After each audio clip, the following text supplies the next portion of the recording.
what I don't understand is how, with things like this, how you don't realize you're bad. Like, if you have an ugly baby, do you realize that you have an ugly child? I'm not saying you don't love it. I'm not saying you don't still love the child as much as you would if it were a beautiful baby. But, like, do you realize it when you got an ugly baby? I think deep down, you know what I mean? Like, I think there's this, like, deep, it's one of those things, like, I feel like for instance, one of my really, really good friends is a male model. Okay. Like, gorgeous. That just, I'm sorry, bear, that just, the whole sentence sounds hilarious. bear with bear with me for a second. Just, I mean, like just gorgeous. Like, I hate being around him. Gorgeous. But like when Okay. we walk into bars together, right? Like if I'm out in LA and we go out for a drink, I Yeah. know I'm a Jacksonville 10. I'm in LA 3, right? Like, and I'm in LA -7 when I'm next to him, right? But I know for a fact that when we walk into bars and everyone's head flips around like that, They're they're not looking at looking, him. they're looking at Right. him.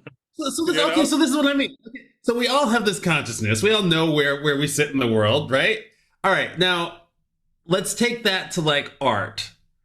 I know art can be very subjective. So I'm not even talking like painting, but things that like where there's kind of a common consensus about what's good, like maybe like music or something like that.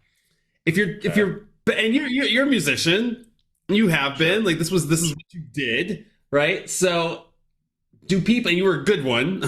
Let's put Yeah. that out there. Do Yeah. people know? Because I know people who like, okay, even living in the Bay Area, right? You go to a concert, you do whatever. Somebody's handing you their. I don't know why they're handing it to you. They should just give you like a Yeah. QR code to scan, but they're still handing you like a Both disc. of them are Like still going in the trash. Like, I have nothing to play this on. I can't play this. Like, what am I gonna do? Spin it next to my ear? But anyway, like most of the time it's awful. So there was this guy. So I used to come down the hill from my house in the Bay, right? And I'd roll down to the stop sign and then I'd take a right and there was this big intersection before you get on the freeway. So there was always this guy and I appreciated his hustle because he was out there. Like light would change and he'd flip and he'd move around. He'd be like, I got this, I got that. And there's so much energy. Just really nice kid, had his backpack and was like always out there, rush hour morning, rush hour afternoon, doing his deal. I passed him for about a month and I was like, I don't buy this thing. I don't care about the music so much, but just to keep him going, right? yeah. Dude, I went up into the attic. I found some external CD like, thing I could plug in to play it. I put this thing in there, and there's bad, and then there's like I'm making fun of bad to be worse, and Oh then no. there's like Oh no, there's not another. There can't be another level. the beats, the lyrics, the everything were just terrible. And he's out there hustling, man. I mean, you know, people who are like, yeah, I got an album, it's dropping in Feb. It's like, you know, it's like whatever. And you're kind of like, I appreciate you doing what you love. It should be in your basement with the people who love you. This is Yeah. not for mass distribution, right? So this is interesting because I think that music and marketing are very similar Oh, here in we the go. way in the way that everyone thinks that they know what, like, on the marketing side, everyone thinks they Good know is. what good marketing. Yes. Oh my God. This is why. Do you want to know the truth? This is why, you know, I began my career in marketing, right? Yeah. This is Yeah. why I left because everything I did, even all of the study, all of the constant, like all of the education, information, experience, and expertise that I had meant nothing when I would go show something to a leadership team, to a board, or to the greater organizations that I was working in, because everybody is marketed to in such Yep. volume that in truth, everyone is kind of their own expert. They don't understand that this color was chosen for a reason, or that this Yeah. change was made, or this copy was done in a different. But yeah, no, it's not grammatically correct, but you know what? This is what's going to influence someone's behavior. I don't care that it's Yeah. freaking grammatically correct, right? You know what I mean? It's like, think Yep. different. Grammatically correct sure did influence a whole generation of people's behavior, right? Like, you know what I mean? Like, seriously. So yeah, sorry, I interrupted. Like No, you hit a vein. yeah. But I think that's the truth is because that is like everyone is marketed to, so they have their own opinion. Everyone listens to music, so they have their own opinion on what is good. Yeah. And the thing is that I think when you get into the music world, it's just the same as if we threw an engineer in marketing, they probably wouldn't be great, but they would feel that their strategy is good enough, right? And I think that's the biggest thing that I see as like, I mean, you remember the TV show American Idol, right? Yeah, sure. But yeah, so like the kids that came on and they sang Is in that front of not on them. anymore? You said it like it's a thing of the past. Is it gone? I think so. I think it's been gone for like years. Yeah. Has it really? I stopped watching like after season two. Yeah, right. Yeah, I don't remember the last time I watched it, but actually it was still on and I know for a fact it was still on in 2014 because my buddy Steven was on it and got pretty deep. So like it was Nice. on there. But like those kids that come in and they sing and they're awful and they say, "Hey, no, you're not moving on to Hollywood," and they get angry. Oh yeah, Right? like you don't even know, man. Yeah, it's like you don't, yeah, like, oh man, give me one more shot, give me one more shot. Right? I think there's two things. It's that everyone thinks they know what good is, and then the people around them tell them that they are good because they have Yeah. the I'll tell you right now, like me, I tell you all the time, when we were on tour, we would have like local bands sometimes would open up for us. And bro, they were Sure. bad. Like they just weren't good. They were local bands. Dude, I didn't care. I would go up to them and be like, bro, I'd dap them up. I'd just be like, dude, great job, man. You guys are killer, man. You're going to be out here on the road in a couple, months. What? No, they Yeah, weren't. yeah, But yeah. the thing is, people have people like me who tell them how great they are. And that's a bad thing. I should grow. At a certain point, though, there's enough feedback to give you like an indication of whether or not it's true, right? Like, I mean, I don't know. I get it if you're doing it because it's your passion.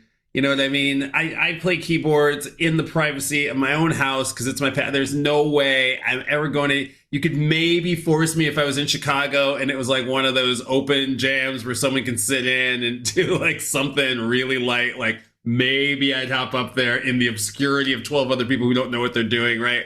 For 3 minutes. But like, there's no Hillman on stage with a piano ever going to happen. Well, I don't want to say ever, but like, not now, not the next year or two. But Yeah, yeah, I think it's self-awareness is key. self awareness is key. Yeah, there you go. Self-awareness is key. So how else is this like marketing? What is going on with marketing anyway? So here's the interesting thing. It feels like and there's the social sphere where you get this cacophony of like same conversation. We talked about this on another podcast where it's like, people kind of like lemmings herd in a certain direction of opinion and belief and yada yada yada. And it can change like the wind. But there has seemed to be over a number of years this consensus that well, certainly marketing has changed, right? It's no longer this mass communication medium where you're just you're saving huge budgets to do big things constantly. I know that still exists for people who have big brands and big budgets, but there's a lot of other marketing. You've got still guerrilla stuff happening, you got growth stuff happening, you got this world of demand gen that kind of rides the line between sales and marketing. You've got buyer's journeys shifting. You know what I mean? It used to be that like salesperson held all the information and therefore those conversations were, I don't know if they were easier to get, but I think that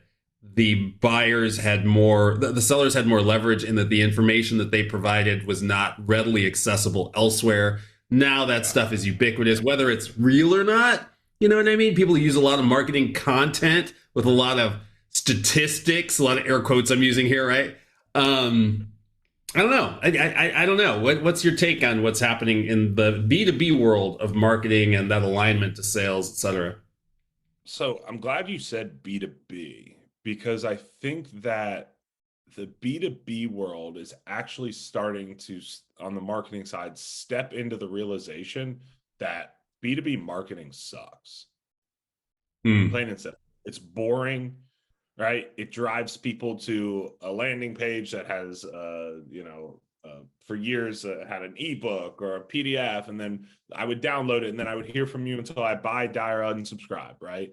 And I think Yeah. there's shift in, you talked about the dynamic of the salesperson not holding the cards. I mean, shoot, the salesperson really hasn't held the cards since like the internet came around, right? Like, I mean, shoot, Yeah. probably before that, because there were brochures and there were things like that. But I think that's something that salespeople haven't held the cards in a long time. And I think that from a marketing standpoint, I heard this one phrase once from an individual that said, marketing's job is to put people in pain, sales job is to take them out of it. And I thought it was pretty interesting, right? Yeah. And where I see marketing going right now and is actually in this, where I'll tell you is this, is salespeople are becoming more micro marketers than they are becoming actually like salespeople. And what I mean by that, Hillman, is that if I'm going after Hillman Co., right? I'm going after Hillman Co. I'm going to get very, very specific on the content developed for you. I'm going to get very specific, and don't get me wrong, this isn't like an SMB motion that I'm talking about, but like on these more complex sales. Oh, you mean for my persona? You don't mean for me personally? Yeah. For like me, if I'm the sales rep, right? Yeah. My company has a wide marketing campaign that's going out there for awareness, and maybe they're doing some demand gen, maybe they're doing it right, maybe they're doing it wrong. That's not for us to decide. That's, other folks. But on the sales front, I think what is really changing is the fact that for me to get in front of you and then to sustain your attention, I need to actually build out more micro marketing content. And what I mean by that is that I'm getting very specific in the things that I'm sending you. The calls to action aren't, hey, do you want 15 minutes on the calendar? Because I don't care about 15 minutes on the calendar yet. I care about you actually buying into the process of everything that I'm talking about, the pain, the benefits, the features, the things that I know that you're going to care about. So I'm sending over the shoulder demos. I'm sending before and afters. I'm sending funny little, GIFs and things of that nature in the top of funnel. And then once we have interacted at that top of funnel, I am creating a marketing funnel. Once we've had that meeting, what happens after that meeting, that almost drip campaign. And then once we close, that person still has their own micro drip campaign that happens. I think that's the biggest change that's happening right now, is the amount of effort and the amount that salespeople have to start thinking about what they're putting out there and building their own prospect brand internally. I think that's the biggest thing that's going on.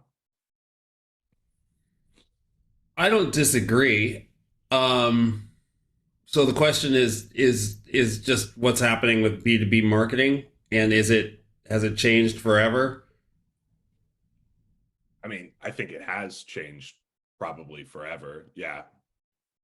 I'll tell you what yes. I mean, I think you could have said that 10 years ago. I think you can say that 10 years from now. I think that marketing is constantly evolving. I think that the biggest change is going from mass or macro to micro. And I think that they're both still important. But now that we are giving up our information either knowingly or unwittingly all over the place, whether it's just that you've got a social media account and I now know the groups that you like, the ads that you've clicked on, where you are at any given moment, the people you're following, you know what I mean? I list the list forever. And it doesn't matter what platform it is, from Insta to Facebook to, TikTok to LinkedIn, right? So now marketers have this beautiful portrait of you, which used to just be a silhouette in black and white. It used to just be Ned. Okay, he's a 20-something somewhere in Florida. That used to be it. And we'd have to go, okay, let's bombard him with messages and see what's going to get Ned to take action. And then once we've got him, let's remarket him with some loyalty cards and things like that. And then, that's the first way we can track him. Every time he uses a loyalty card, then now we know what he's buying, et cetera, et cetera. you know, Yeah. now we've got all this information. And since we've got the information, the competition has become, how do we do both? How do we stay top of mind? And then how do we create an event that makes you have intent to purchase, right, at the same time? Or uncover when you are in a situation that you want to buy something, right? Like you've had a kid recently, right? I haven't had kids for 13 years. So Yeah. I even remember back then, though, being surprised that I got in the mail this thing for like Infamil and diapers from some, like it was just based upon purchases that I had made at Target, but it wasn't from Target. It was from somebody else. Now it must be crazy. I mean, now it must be nuts. If you search anything for Oakland, you know, and you've got it in your like profile, or you're searching with like your email address or whatever, I'm sure you get like this whole world of things that you could be buying, which as it should be, right? So on the B2B side, I think that the same thing exists. The thing that scares me, or the thing that I wonder about sustaining, I did a lot of movement in my career, right? Like I sold a lot of things. I marketed for a lot of different types of companies in completely different industries intentionally because I wanted that experience. I was also a consultant. Then I went into, you know, I took a hiatus after we sold a company and went into affordable housing and did that thing for a while. Like I've done a whole lot of different things.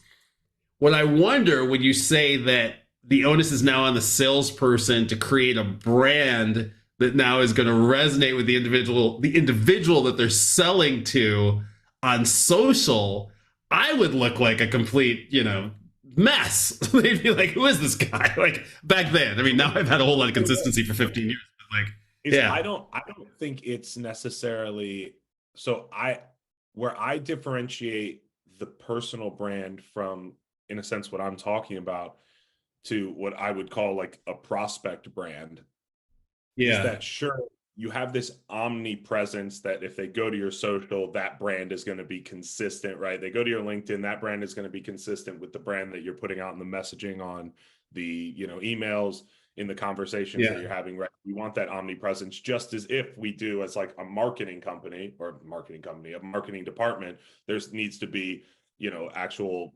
consistency between the message that we're putting out there on the website. What does our, like, we were just literally talking about this, right? The colors of Yeah. like marketing and all these things, right? Yeah. So I think that where I draw the line is I have a list of accounts as a sales rep, right? Still need that marketing team to be putting out that air coverage. But now my ground artillery, I don't know, I was never in the military, can you tell? My ground onslaught is now not, I'm going to call Green on, soldiers. Yeah. yeah, exactly, right? Like, um, I'm not going to call every day and just be like, hey, should we meet? I'm not going to email every day with a call to action that's, hey, 15 minutes. I'm not going to just sit there and give them tiny little snippets of, hey, we help organizations that do this better. Here's a little snippet for you of a company that was successful. And then from there, hey, do you got 15 minutes to see how we're helping other folks? It's going to be a lot more intricate in the same way that a large business would market to that 20 something, you know, year old in Florida somewhere. I think that's where it's changed. I think the personal brand helps with that because I think it is something like 80% of people look at someone's LinkedIn page before they actually interact with them as a salesperson. So I think that's important. But I think a lot of people are focusing on their personal brand more than they're focusing on that prospect brand. And I would much rather get calls back, emails back, people raising their hand than people giving me likes and comments on my LinkedIn posts. So can that same thing happen in a marketing organization? Yeah, I've been advocating for years that the SDR function should move to being like a marketing analyst. And there's some orgs that we've worked with that have actually gone in this direction where that person is like an analyst doing more analyst type work than sending emails and making calls. And I'm not calling one better than the other. It depends upon what you're selling, your market, your motion, what you're trying to achieve, and the makeup of your company. We've seen success though, particularly in orgs where their target ICP doesn't really have their head above water. meaning you're targeting like directors of IT, or you're targeting people who are, bioinformaticians. You're targeting Yeah. people who are not all over social and engaging all the time. It's not your marketing VP. It's not your CRO. It's not your CEO. It's like these other folks who might be a little more risk averse, engineers even, right, who are like, I'm not putting my head above water, because then what happens is all the headhunters start coming and it's just like, you guys are full of garbage, I don't want to talk to you, like whatever, these types of things. So there are people who are divorced of being in the flow, right? So there we see a lot of teams having success with someone who is in more of an analytical role, who's analyzing intent data, who's analyzing, and understanding how to personalize as opposed to personalizing, right? So it's not, hey, Ned, here's what's happening in Jacksonville and you and the school you went to and et cetera. Instead, it's like, here, with respect to your role, here are the challenges that we're seeing. These are the things that folks are wanting to be aware of. Does it make any sense to have a conversation? Yada, yada, kind of a thing. I do think there is, I think that there is a role. I think that that role should be owned by marketing, first of all. I don't think it should be owned by sales. I don't think anything, I think that sales is most effective once an actual conversation begins. I think that Yeah. that's where, if you train your sales team to understand communication and conversations and leave them entirely responsible from the moment a conversation begins through disqualification and close, I think you then own a sales team that you can continue to level up, continue to provide all of the tools and skills necessary, and then you also own a tool set that makes a whole lot more sense, tech stack for your sales team. I think on the other side of that, good marketers are really, really good at analysis. They're really good at science. They're really good at testing. Again, good marketers, right?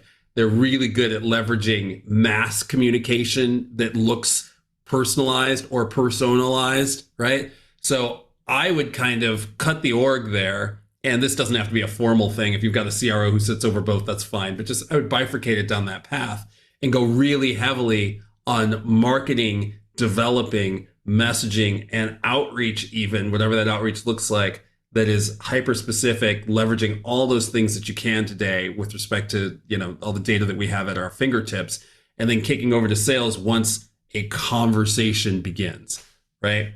I think we're probably kind of saying the same thing. Yeah, yeah, I would 100% agree with that. I'll yes and that. Yes, and it has to be creative. This is something that is, and this is a hill that I'll die on. Right now, everyone is doing the same thing, and everyone talks about pattern interrupts, right? Right. Everyone talks in the cold call, a pattern interrupt. I can tell you right now, if it's on LinkedIn, it's not a pattern interrupt because most of your folks, right? You mean once it's been posted and liked by 6,000 people, it's not new anymore? Yeah, right. I forget what like the curve is that it's called, but it's like the like tactic curve. It's like adoption, optimization, peak performance, and then it dips down and you should never use it, right? Yeah.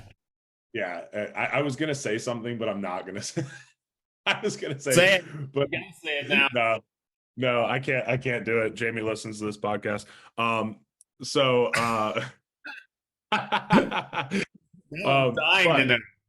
yeah, offline. But so the aspect of what we're doing, we have to get more creative. And this is why I love that you said B2B, because I want to bring in B2C. Think about this. How did Dollar Shave Club get so popular? Do you know? Cool ads. Dude, have you gone and seen like the first ad that was like 10 years ago? Have you just gone back and Awesome. rewatched it? Bro, Yeah. one of the funniest ads that's Hilarious. ever existed, and it was one of the first ones that wasn't like a Super Bowl ad, right? That like Right. Yeah. Yeah. right? That's the kind of stuff that needs to be out in the market with B2B companies. They need to start putting their personality out there. And that's why I think it's so important for founders to have a brand, because typically the reason that B2B companies can't have a personality is because companies can't have personalities. People have personalities, right? And it's the people that are driving that conversation that can put that personality out there. And obviously there's probably some brand guidelines. I think a company can have a personality. I disagree with that. I think a company can have a personality because I think if you go back to like the 12 brand archetypes, those are clear personalities. Nike has a personality. Lululemon has a personality. Apple, huge personality. You know what I mean? Yeah, I think agree. you can do I agree on that. these brands that have billions of dollars behind them, right? I get that. This is not like we're not talking about the person who's like $100 million company, right? Yeah. Well, and I think that companies can have a personality if someone inside has said this is what our personality is. I think that's marketing's job, though. Yeah, I just don't know many of them that are doing. Now, hold up, time out. Actually, let me pause, reverse, back up. It is marketing's job, but what happens when the C-level says, oh, no, we're not going to go, like if a marketing says, hey, we should have a more quirky, a more outgoing type personality, maybe be a little bit more of the educator, but also I forget what all of the archetypes are, but like the jester and the educator. Yeah. Right. So like, what if, and then the CEO is like, no, we need to keep doing what's been working for the last 30 years. Right. Like, oh, we need eBooks, we need white papers. Everyone loves case studies, things like that. Well, now that kind of, handcuffs marketing, but I agree. Yes, it is marketing's idea, but I think it ultimately comes from the top of the organization. Their direction, their personality is what drives a company's personality. I don't know, man. I gotta disagree with that one. I think that it's if it's done the right way, it's owned by marketing, and in much the same way that sales owns sales, and at the C-level you have another responsibility, which is empower your teams to do what they do. I mean, it depends on the size of the organization we're talking about. Like, if you're talking about these major brands, marketing owns this stuff. They own brand, they own identity, they own all of this stuff, right? It's what they do, and they never say, well, we're both a sage and a magician. You can't do both, right? You got to pick one. You got to be all in on it, right? You've got hero archetypes, or you've got like BMW is the ultimate driving machine. It's always the ultimate driving machine. It's what they do, and it's worked for them. And so marketing's job is to sell it internally for sure. You can't just go, we're gonna be this, and like it's like, well, why? And what is this going? And what is your hypothesis behind why this is going to work? But I mean, early on, we've had this conversation with Coach CRM. Like, we started out of the gate defining the archetype that we're going to be, and that's exactly where we're going to stick until we're proven wrong there, right? So I think that's really important. I don't know I get the creativity thing. Sometimes I cringe at the creativity because I agree with you, and it's what I like. It is very much what I like. And I would also say that if you showed someone, or if you referenced 100 ads to someone that were really creative, they probably more often than not remember the ad, but probably don't remember the brand. So there's a lot that goes into doing something that is effective, right? Effective isn't always like, yeah, you're right. Dollar Shave Club, hilarious, brilliant, perfectly in line with their brand. The ads, the whole like camera walking around the factory was like fantastic. Like all that stuff is just gold, and it worked really well. There are ads that I see all the time. I do this to Masa all the time, my wife. She'll go, oh my God, I love that ad, blah, blah, blah. And I'm like, what's it for? And she's like, I don't know. This is one with that woman. And I'm like, yeah, but what is it selling? I don't know. But that thing that whatever. And I'm like, yeah, okay, creative ad. Great. You entertained me for a minute, but this is not inspiring my wife to purchase something, B2B world, I think that it's what's effective. I mean, there are a lot of very boring ads out there. There's an ad in there's an ad that's been running for probably 25 years in California. That's 1877 Cars for Kids. Yeah. KARS, Cars for Kids, right? It's like it's in my head. Ad is terrible. Runs all the time. I didn't even know what it was, but when I was moving and I was deciding, like, do I give this car to this person, the woman who used to be a driver for my kids, or do I like give the car away and get a tax break, whatever, I knew exactly who to call. It's not creative, it's not fast, but you know what? It was right there ingrained in my head. You know? Yeah. Yeah. I get that because it's like I back growing up, we had like JG Wentworth give like it's my money and I need it now. Like those people, like Yeah. it's a terrible ad, right? But Terrible. I Effective. remember it effective, but and I think that there's definitely a fine line between effectiveness and creativity, right? I was watching a a show the other day and a Facebook ad came up and it was like these people like walking through the forest and stuff. And obviously it was they're talking about the metaverse and stuff like that, but it was too creative. Like it was like I don't take enough drugs creative like for this Yeah. to really like make sense, you know? Like and Yeah. so I think that was there's that fine line, but I will say that I think that you should start to see I don't know if we're going to, but I think we should start to see more B2B brands being more effective by doing the things that work, but adding a touch of personality to it. Right. And I think that as sales reps and as micro marketers is, where I've kind of coined that term is I think that they need to put their personality in their outreach. They need to put their spin on the things that if we are a sage, right, as an organization, well, my sage may be different than your sage. And if we have enough air coverage at the top with the marketing coming in and being like, hey, they're putting out this really great content, video content, they've got a podcast, they've got these snippets that are going out, on a daily basis, whatever it may be, whatever their strategy is. I think it's just really important that it's not just the same crap because like you're not going to get people raising their hand for an ebook anymore. Like I'm just not putting my email in for an ebook anymore. I just don't because I know what comes up unless I'm trying to funnel hack someone. And let's be honest, I'm not trying to funnel hack any B2B company. Anybody with an ebook. Yeah.